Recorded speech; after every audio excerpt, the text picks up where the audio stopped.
Hallo und willkommen zu unserer Serie Mein Laptop von innen.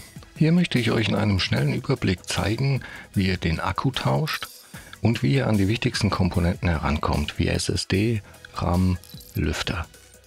Ich zeige euch dabei das Innenleben des Laptops. Ich zeige euch auch, was es an Tipps und Tricks noch gibt, was ihr vielleicht beachten müsst.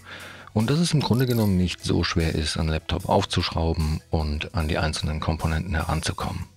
Legen wir los.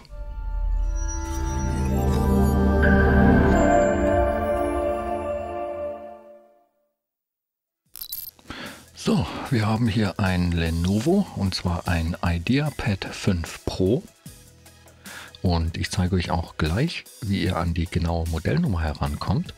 Aber zuallererst trennen wir mal das Laptop vom Ladekabel. Die genaue Modellnummer finden wir bei diesem Gerät auf der Rückseite. Ziemlich schlecht zu lesen. Und mit dieser Nummer findet ihr auch auf unserer Shop-Seite sehr einfach die Ersatzteile. Bei diesem Modell ist es übrigens so, dass man das Display zwar einzeln tauschen kann, aber man so schlecht da rankommt, dass man trotzdem die ganze Einheit abbauen muss, bevor man es tauschen kann.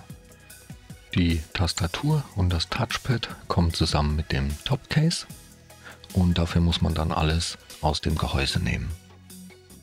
So, um das Laptop jetzt zu öffnen, muss man diese Schrauben hier lösen. Ich blende euch die auch im Bild ein.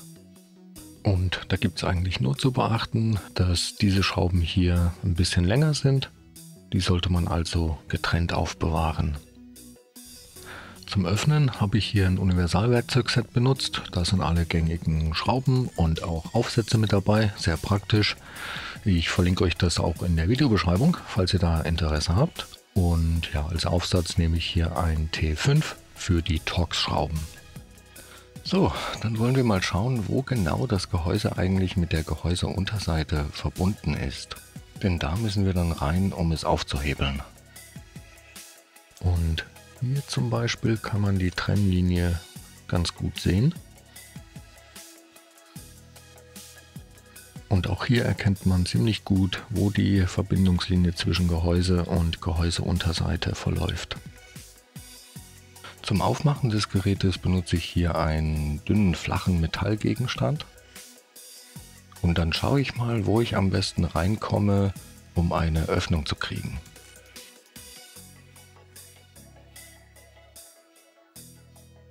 In dem Fall fange ich jetzt mal auf der Geräterückseite an. Und dann versuche ich die Gehäuseunterseite ein bisschen nach oben zu hebeln. Mit ein bisschen Wackeln und hin und her rutschen funktioniert das immer ganz gut. Und ja, das laute Knacken gehört dazu. Das ist einfach, wenn die Unterseite aus den Einraststellen gelöst wird. Dann knackt und knirscht das manchmal, das ist aber normal. Da braucht man keine Angst zu haben, was kaputt zu machen. Wenn es irgendwie gar nicht geht, dann nicht mit Gewalt. Lieber nochmal schauen, ob alle Schrauben raus sind oder ob man da vielleicht vergessen hat, eine zu lösen.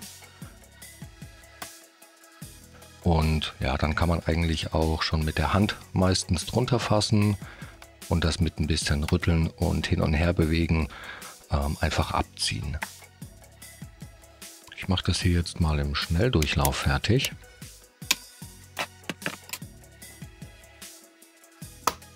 So, jetzt da wir die Unterseite gelöst haben, könnt ihr sie auch mal von innen sehen.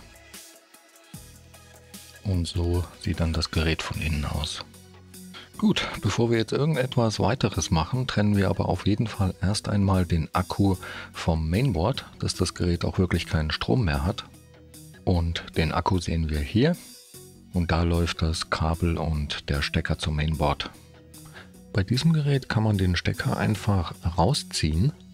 Man kann den dazu auch am Kabelbund fassen und dann mit ein bisschen Wackeln einfach rausziehen. Der Stecker hat auch so eine kleine Ausbuchtung oben, wo man ihn greifen kann. Da kann man zur Not auch, wenn der besonders fest sitzt und nicht raus will, eine kleine Hilfe nehmen und den dann rausschieben. Gut, was können wir noch sehen? Unter dieser Metallabdeckung hier befindet sich der RAM und der ist in diesem Fall aufgelötet Das heißt, der lässt sich hier nicht erweitern oder tauschen. Hier sehen wir die SSD, die ist noch umhüllt. Dann haben wir die Lüfter und den Heatsink, der CPU und GPU kühlt. Und hier sehen wir noch das WLAN-Modul. Um den Akku jetzt zu tauschen, muss man nur diese Schrauben hier lösen. Und dafür müssen wir jetzt auch den Aufsatz wechseln. Das sind keine Torx-Schrauben, sondern ganz normale Kreuzschrauben.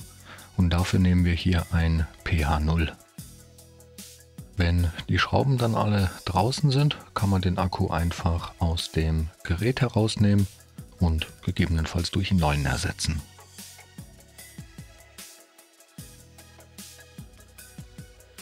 So, hier sehen wir die SSD. Und um die auszutauschen, muss man nur diese Schraube hier lösen. Und dann kann man die SSD nach oben hebeln und aus dem Slot ziehen. Und das geht manchmal ein bisschen schwer, weil die hier so draufgeklebt ist. Und ja, die SSD selber ist eben in dieser Hülle, die man einfach abziehen kann.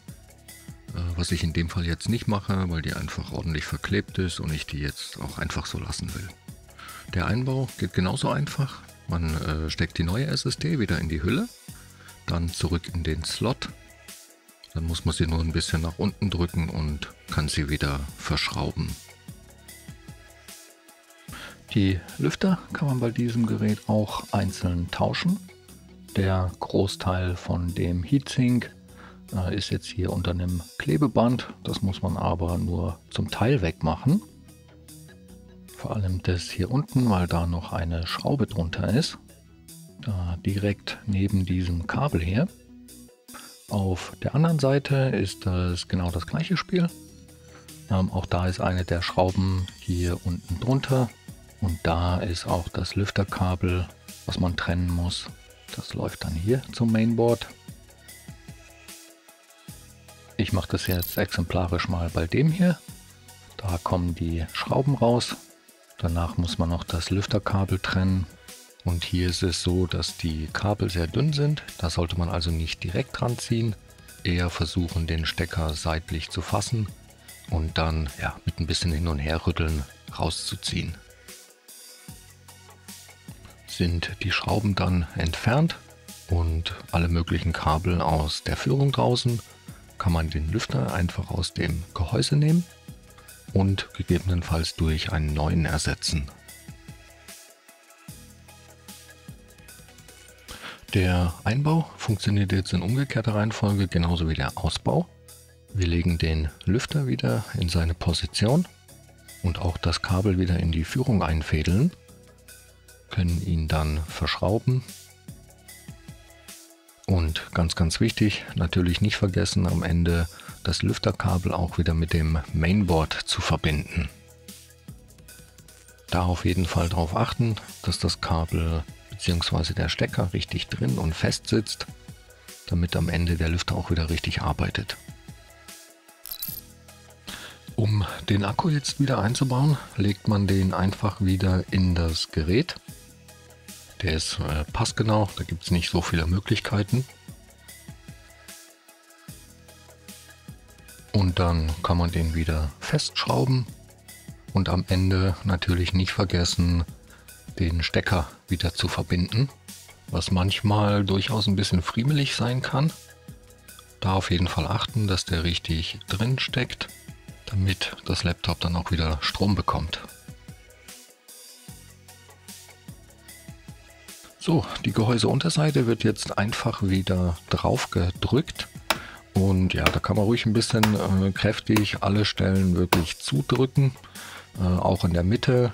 Man hört das auch immer sehr gut, wie alles wieder einrastet. Ich gehe dann am Ende auch immer einmal um das Gerät herum und schaue, dass wirklich nirgendwo mehr eine Öffnung zu sehen ist.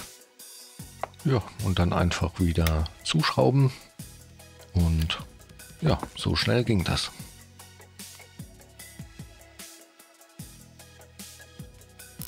So, das war es auch schon wieder für dieses Modell. Wenn ihr noch Fragen oder Anregungen habt, lasst uns gerne einen Kommentar da.